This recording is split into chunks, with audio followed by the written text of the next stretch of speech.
Yes, hello my people, banyarwandakazi mwese mukomeje gukurikira day by day news.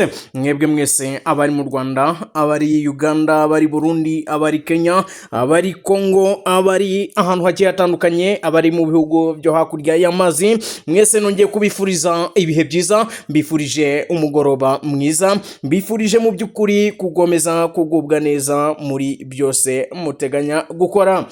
Ngayo nguko rero ngira ngo mwabibonye muri screen muri kubonamo kabisa ko hariya i Congo ibintu bikomeje kugorana, muri kubonamo kabisa mukabonamo missile drone, ubundi mukabonamo Uvira, mukabonamo ijambo Masisi, hasi mukabonamo M23, mukabonamo Perezida Tshisekedi, perezida w'igihugu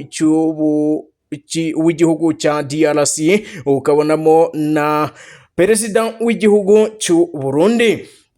Ukahita wibaza rero uti bimeze bite, uti ibintu byifashe gute, dore ko ibintu bikomeje kugenda bidogera. Ngira ngo iyo ni inkuru nziza kuri M23, dore ko ubu tuvugana imirwano irakomeye nyuma y'amasaha 72 ibintu bimaze guhindura isura kabisa. Uti byifashe gute rero? Nyuma y'iminota isaga hafi amasaha 72 nibwo ibintu bikomeje kuba byafata indi ntera, ubwo ahitotiko ari iminsi 3 bari gutana mu mitsi, bari kugenda kabisa abatakana ku mpande zombi, dore ko M23 cyangwa se M23 iri kwataka, ugasanga ingabo za Kongo nazo ziri canye ku maso, ugasanga nazo kabisa ziraregeye, bundi bakagenda baboroka ndetse bakanabasubiza inyuma.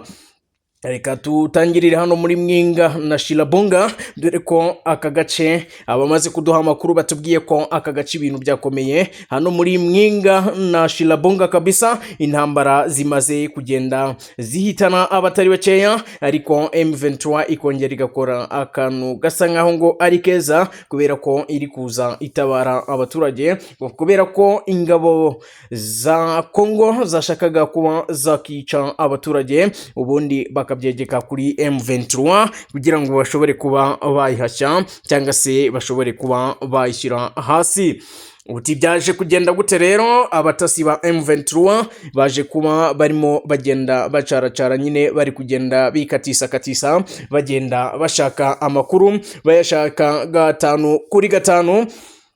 Baza kumenya ko rero bari gutegwa agatego, baza kumenya ko rero abasirikare b'igihugu cyangwa se ingabo z'igihugu kabisa ko ziri gushaka buryo ki zishobora kuba zatega agatego aba bagabo ba M23, ariko nabo baba baryamiye amajanja. Mu kurita mu gutwi rero bahise bahagarika ibitero byari biri kubera Mwinga na Shilabunga, kubera ko ahantu habereye ikotano, ahantu habereye ikotaniro kabisa, dore ko barasanye amadrone yarasaga, amamisire yarashwe, ariko mu by'ukuri ubu ngubu nago baratangaza ngo ni bangahe babaguye muri ibi bitero, ariko icyo dukesha aba batugereyeyo 5 kuri 5 bakaduha n'amakuru, nubwo batubwiye ati gutangaza amazina yacu si ngombwa, natwe turabibakorera rero ntabwo tujye tubikora, dore ko ibanga ry'uwaduhaye amakuru aba ari ibanga.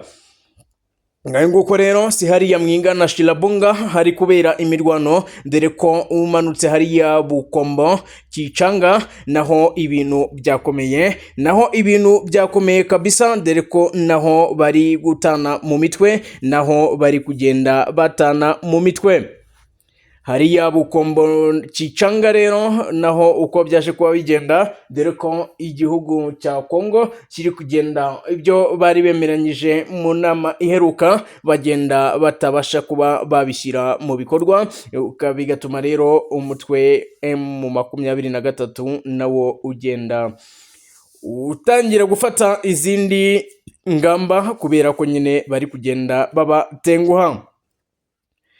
Uti byaje kuba bigenda gute rero? Nkuko byari byavuzwe ko bagomba kugenda bagashaka amahoro, ubundi bakarebera hamwe icyakorwa, ariko Tshisekedi we ngo yabanje kuba yambihorera niyagira icyo aba yabatangariza, ubundi noneho batangira kugenda babategamo udutego kugira ngo baze kuba babafata cyangwa se babagwa gitumo, dore ko hariya Maroho na Manyoni naho ariko byaje kuba bigenda, aho baje kuba batega abaturage bazi ko ari umutwe wa M23, baza kuba babatega rero, babategera hariya Maroho na Manyoni, baza kuba babashimuta, bundi bakajya batangaza ko ari abarwanyi ba M23, ariko biza gusangwa ko ari ukubeshya, ahubwo ari abaturage basanzwe, ari abaturage bari kugenda bihungira, dore ko bari barimo bagenda bahungira ahantu hagiye hatandukanye, harimo n'aho ngaho Maroho na Manyoni. Ubundi noneho wabonaga ko bari kugenda banamanuka hariya Kibonanwa na Kisukula, aho ngaho niho babaga barimo bagenda kabisa, barimo bagenda bahungira, kubera ko nyine uri kumva imirwano yaririmbanyije. Aha Bambo Lusanga naho niho abaturage batari bakeya. Aha Bambo Lusanga rero niho abaturage bamwe bagiye bagirwa inama n'umutwe wa M23 ndetse n'izindi ngabo. Burabizi ko burya mu ngabo haba harimo n'abashobora kuba bareba the long sight, kugira ngo mu by'ukuri bashobore kuba barokora abaturage. Baje kuba bagira inama ati mube mugiye muri aka gace. Aka gace rero ka Bambo Lusanga niho abaturage benshi baje kuba bahungira. Ingabo za FARDC rero cyangwa se ingabo za leta nizo zaje kuba zongera kuba zashoza imirwano, ubundi zitangira kwataka, aho ingabo nazo za M23 nazo nyine zari tangiye kwataka ibice bigiye bitandukanye, aho nababwiye Mwinga na Shalibunga, Bukombo, Kicanga ndetse n'ahandi hagiye hatandukanye. Uti byaje kuba bigenda gute rero? Inkuru yabaye nziza ku ngabo za M23 nuko udutego bari babateze ko bagiye kuba babatega udutego, ubundi noneho bakaza batugwamo, bakaza kubashyiraho icyaha cyo kwica inzirakarengane z'abaturage, baje kuba bakivumbura, ubundi noneho urugamba rugatangira bushyashya. Ingabo za M23 rero zaje kuba zirakazwa nuko wasanze Perezida Tshisekedi arimo ategura ibintu byinshi, ngo kubera ko Perezida wa Angola Joao Lourenço, Perezida wa Tanzania Samia Suluhu, Perezida wa South Africa, ngo aba bagomba gushyigikira Tshisekedi mu buryo bwose bushoboka, kugira ngo izi ngabo za M23 zibe zakurwa mu gihugu cya Kongo, kuko mu byo bari basezeranye ntabwo kuva mu gihugu cya Kongo byo byari birimo.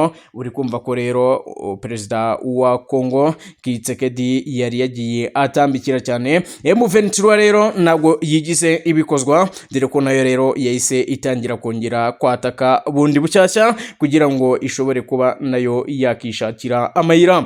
Ntaragenda rero, reka mbanze nsoreza ahangaha, dore ko umuhanda uva Walikale werekeza hariya Tingitingi Lubutu ugana Kisangani, dore ko abantu baje kuba burira ubuzima, aho harimo haraca ingabo nyinshi, kandi mubona ko ngo ari ingabo z'inkodeshanyo cyangwa se abasirikare b'amashinari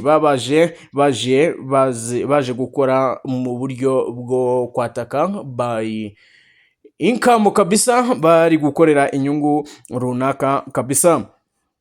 Ubwo rero uko byaje kuba bigenda, M23 nigeze ibarebera izuba, dore ko nabo yabatakiye mu nzira itangira kubakoramo akazi. Hariya Shabunda M23 rero iravutura, nayo ivuturwa cyane ko ingabo zari ziyiteguye cyane. Aha hantu niho hari kubera imirwano ikakaye, aka gace ka Shabunda, dore ko ubu ngubu n'aka kanya ibintu bimaze kugenda bigorana, dore ko amasaha amaze kubikenda bagenda batana mu mutwe.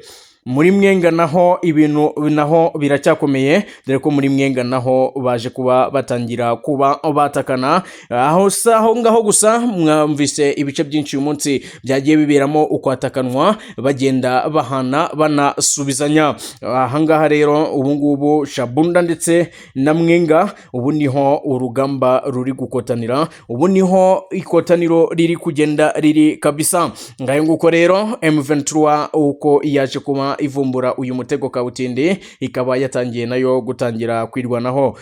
Twongere dusubire mu kanya rero, ndabakunda cyane cyane ya Day by Day News, twongere dusubire ubundi dukomeze kubana 5 kuri 5, ndabakunda cyane cyane.